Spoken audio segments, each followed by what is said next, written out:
আমাদের নেতৃবৃন্দ বিস্তারিত আপনাদের সামনে বলবেন। আমি কয়েকটি কথা আপনাদের সামনে তুলে ধরে আমার বক্তব্য শেষ করছি।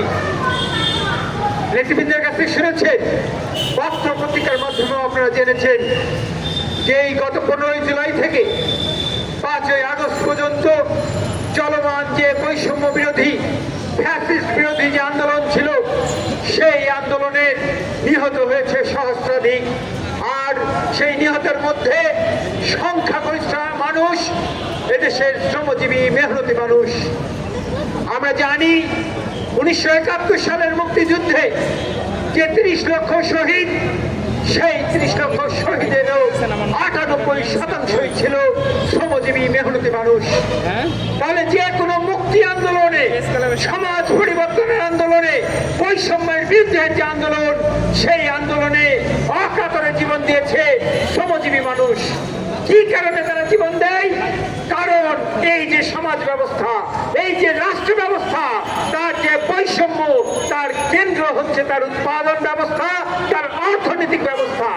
এই রাষ্ট্রের সমগ্র প্রশাসন, তার যে দুর্নীতিপরায়ণ যে গোষ্ঠী, এই সামগ্রিক প্রশাসন হচ্ছে মালিকদের সাথে একই সিন্ডিকেট হয়ে তারা শ্রমজীবী মানুষের উপর নিপীড়ন চালিয়ে তাদের শোষণকে নিরঙ্কুশ করে। সংগ্রামী বন্ধুরা, গত 15 বছর যে সরকার ক্ষমতায় ছিলেন, সেই সরকার প্রতিনিয়ত এদেশের যে সংখ্যাগরিষ্ঠ শ্রমজীবী মানুষ, সেই শ্রমজীবী মানুষের সাথে প্রতিশ্রুতি দিয়ে, প্রতারণার মধ্যে দিয়েই তিনি ক্ষমতায় টিকেছিলেন।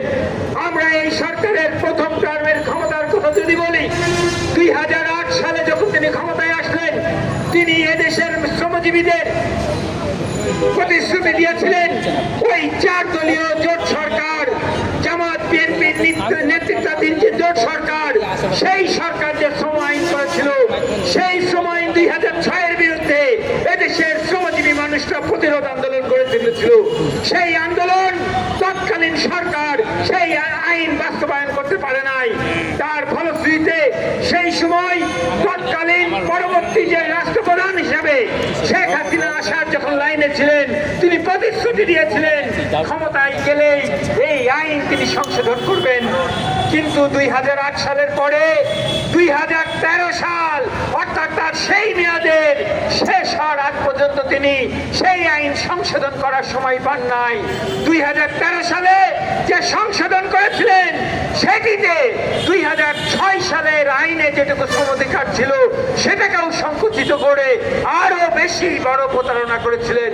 একইভাবে 2018 সালেও শ্রমিকদের যে আকাঙ্ক্ষা, সেই আকাঙ্ক্ষার বিপরীতে দাঁড়িয়ে মালিকদের যে নিয়ন্ত্রণ, সেই নিয়ন্ত্রণকে প্রতিষ্ঠা করার জন্যই শ্রম আইন সংশোধন করেছিলেন।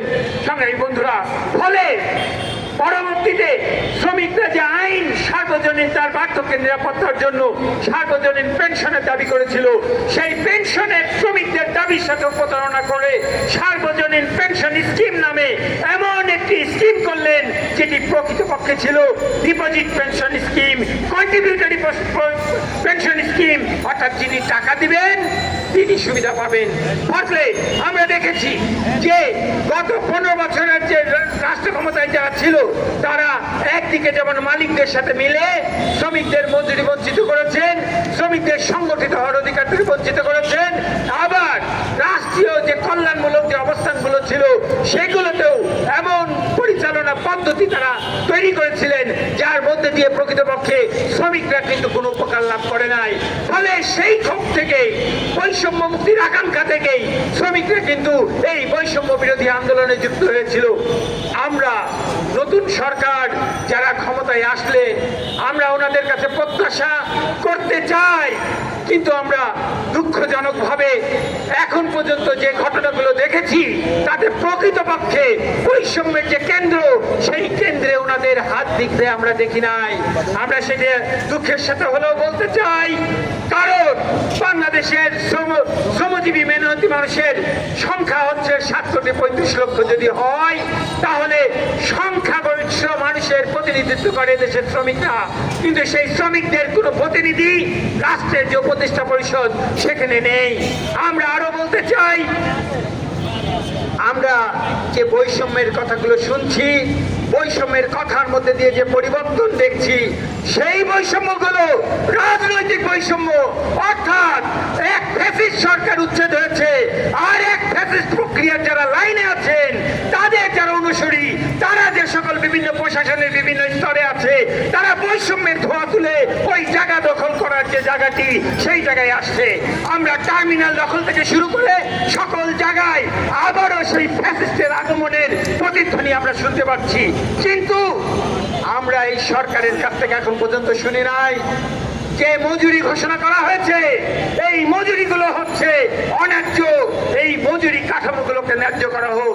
সংগ্রামী বন্ধুরা, আমরা আমাদের সংগঠন সমাজতান্ত্রিক শ্রমিক ফ্রন্টের পক্ষ থেকে অনতিবিলম্বে এই শ্রমিকদের বৈষম্যমুক্ত সমাজের যে আকাঙ্ক্ষা, সেই আকাঙ্ক্ষার বিষয়ে করণীয় নিয়ে শ্রম আইন সংশোধনী, ন্যায্য মজুরি এবং শ্রমজীবী মানুষের প্রতিনিধিত্বের যে প্রক্রিয়া, সেগুলো নিয়ে আমরা সরকারের কাছে স্মারকলিপি দেব।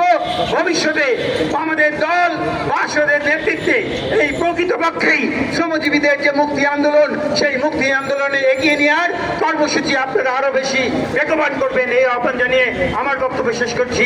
দুনিয়ার মজদুর এখন